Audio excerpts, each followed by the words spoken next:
Firman Allah, wa ammal ladzina biyaddat wujuhuhum fa fi rahmatillah hum fiha khalidun. Adapun orang yang bangkit di hari akhirat esok, muka berseri-seri bercahaya, maka iaitu mereka di dalam rahmat Allah Subhanahu wa taala, yakni di dalam syurga dan di dalam nikmat syurga yang berkekalan. Bermula mereka itu kekal di dalam syurga selama-lamanya. Yang ni orang-orang ni semua dia kena tahu, dia kena dengar dan dia kena insaf. Jangan sekali-kali dia pilih untuk nak mati murtad. Baik, berseri muka dan hitam legam muka di dalam Quran itu, apa tafsir dia? Kata ulama, berseri cahaya muka orang-orang mukmin dan hitam legam muka orang-orang kafir itu, kata qil, berseri bercahaya muka orang-orang ahli sunnah. Orang yang di atas dunia ni dia pegang kepada sunnah Nabi, dia bangkit esok muka dia cerah.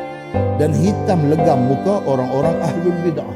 Di atas dunia ni dia tak mau ikut jalan Nabi, dia pergi ikut jalan yang sesat. Dia ni bangkit esok muka hitam legam.